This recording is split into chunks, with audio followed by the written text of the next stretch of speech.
माफी चाहते हैं इस चीज के लिए आपसे, व्यवस्था बना लेते हैं।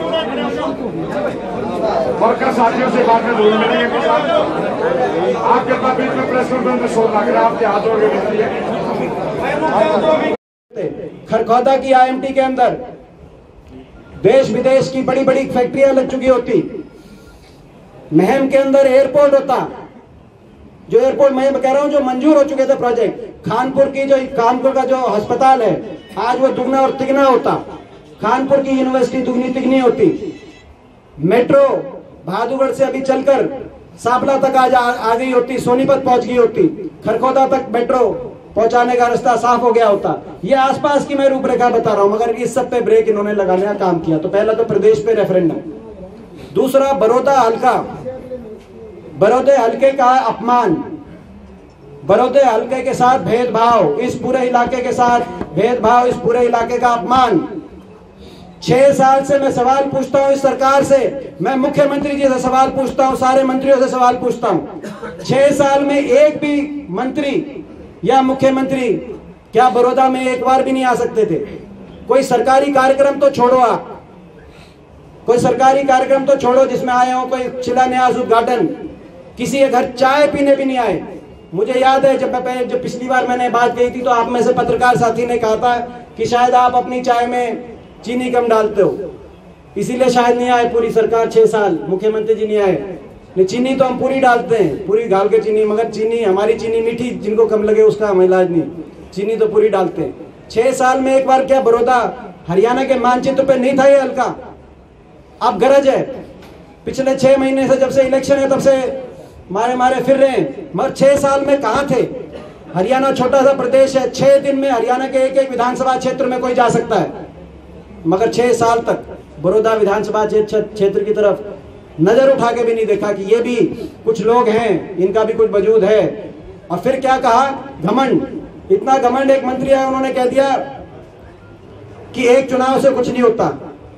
पहले तो मुख्यमंत्री जी ने कहा कि भाई खीर खा लो, यही कहा ना भाई, सरकार में क्या कहा था कि भाई सरकार में शामिल हो जाओ और भाई जो है सरकार की खीर खा लो, यही कहा था ना?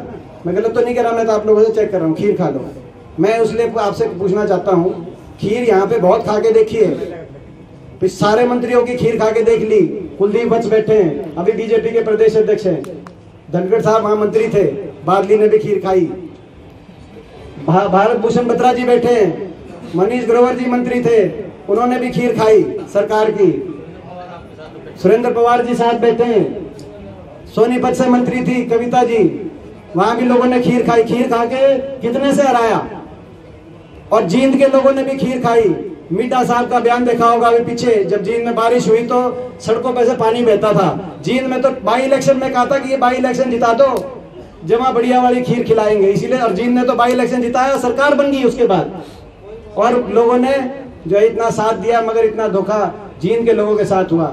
और करनाल में भी जाके आप पूछ लो कि लोग, वो तो लोगों को पता नहीं था, अंदाजा नहीं था ना, तो करनाल के अंदर भी पूरे हरियाणा को आज। और जो सरकार, तो ये सरकार, क्योंकि सरकार मैं इसलिए बोल रहा हूँ क्योंकि सरकार एक बात कहती है, सरकार के मंत्री, कि भाई खीर खा लो, यहाँ से सरकारी बना दो, तो सरकारी भी देख रखा है इस इलाके ने। और मैं तो भूल गया, बलबीर वाल्मीकि जी बैठे हैं, साथ वाला इनका भी हल्का, इनके भी ट्रांसपोर्ट मंत्री थे, उन्होंने इनकी जो है इसराना में भी खीर खाई थी, है भाई, खाई थी खीर। इसराना के भी ट्रांसपोर्ट मंत्री थे, मगर रादौर में भी मंत्री थे, मगर उसके बाद क्या हुआ? भीषण साल सैनी जी बैठे हमारे वहां से, विधायक रादौर से, जितने मंत्री थे सारे के सारे मंत्रियों को लोगों ने जो है जबरदस्त बहुमत से उनको हार का मुंह देखना पड़ा। ये कार्यशैली थी इनकी 5 साल की, और अब तो और भी ज्यादा नाश करने पे लगे, क्योंकि अब तो दोनों मिल गए।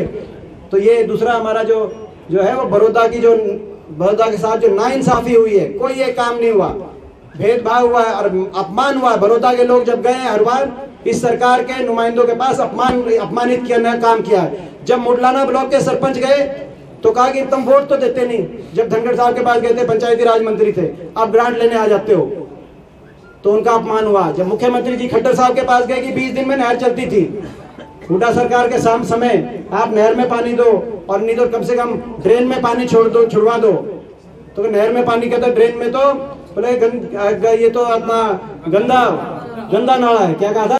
सवाल ये स्क्रूटनी के बाद कोई सुन नहीं रहा है। ये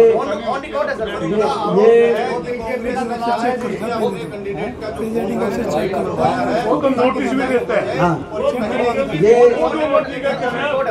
ये ऐसा है, वो अपनी जेब मिटा रहे हैं। हाँ जी, वो मेंटली डिस्टर्ब्ड आदमी है। ये दांगी साहब बता रहे हैं, दांगी साहब उसके बारे में पूरा जानते हैं। और वो अपनी जेब देखो, ऐसा है। ये सबके सामने की बात है।